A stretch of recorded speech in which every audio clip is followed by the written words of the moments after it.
onto it. And watch this thing off the bumper at Cole Custer. It just continues to get worse and worse as they come down through this straightaway.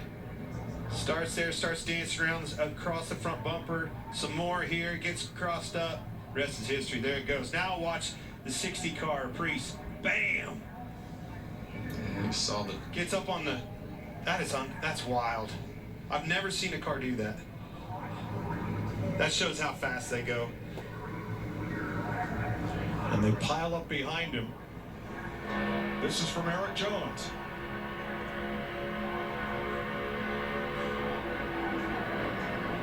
Oh. Oh.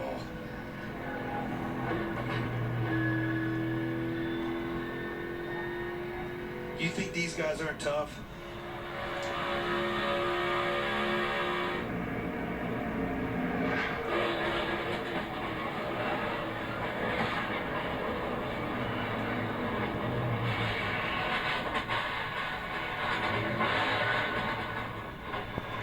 A devastating crash for Ryan Priest.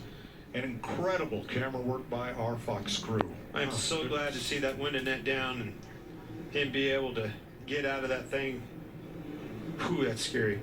That's unbelievable what it looks like when these cars get caught by the air like that. And I'm with you, Clint. I've never seen one take off with a wheelie like that. But they just flip around like they don't weigh 3,600 pounds. Well, nothing weighs that much at 186 mile an hour. Saw the airbox just blow away.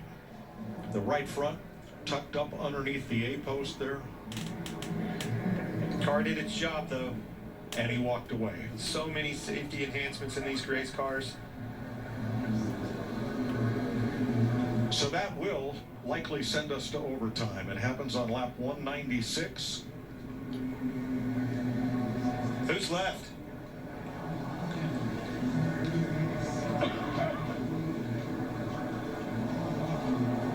Unbelievable.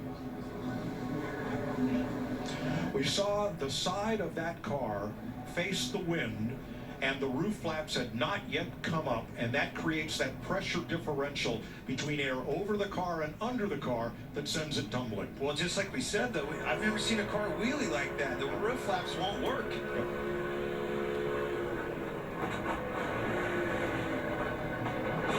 Oh, I've been there. That's a bad feeling. See how quiet they got?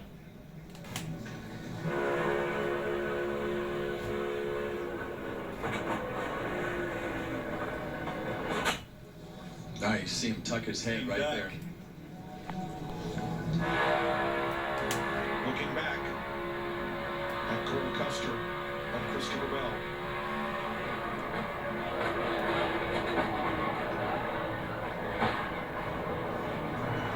Yeah, and that Bell car just, it was just not capable of being pushed. And I'd say that that's a lot of the reason that we hadn't seen him up there all night, because that car isn't accepting pushes well. But at this point in the race, you have to just put yourself in a position to throw it all out there and hope that this doesn't happen. Well, and that's exactly what he did. That's why these guys are where they are in the sport and in their life.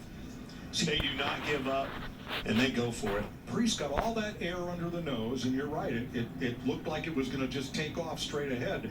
And I think he would have settled down had the car not turned and been side to the wind. And that's what sent it tumbling.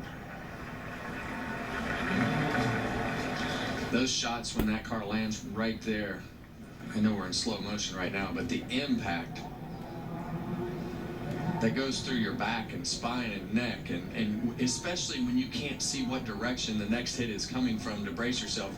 Right as the camera went out, we saw him start to duck his head and just, hold on to the steering wheel to brace yourself. That's what I would do. You see a lot of guys just let go of the steering wheel things now. I always have held on to that steering wheel until it yanked it out of my hands. I agree. There's no worse feeling in the world than that. 10 cars in all involved. Kyle Larson, Brad Keselowski. It couldn't get off the front end of Eric Jones's car too, and I can't help but to think that wind off of that car or something kind of kept it wheeling, so to speak, and up in the air a little bit. You can see how that Eric Jones's car had the underbody tore up underneath the driver's door. Oh, now the roof flap deploys. What's going backwards? Yep. Yeah, it was kind of, the right one was up a little bit when it took off, but I think, like Flint said, the whole thing's confused when it took off in a wheelie. Watch his wheels starting to, he'll drive this thing in a minute.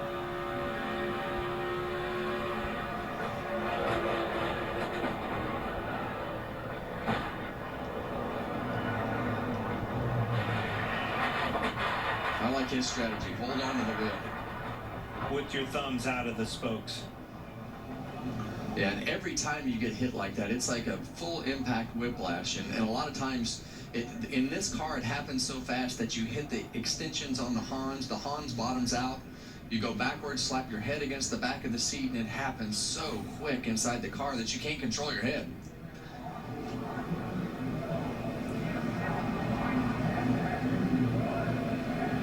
See the back of that car up into the wall. I'm glad it flipped over the right direction to hit the wall with the back, at least not be upside down. See the airbox floating in the air right there? Unbelievable shots, Mike. Amazing camera work, but that's the best one.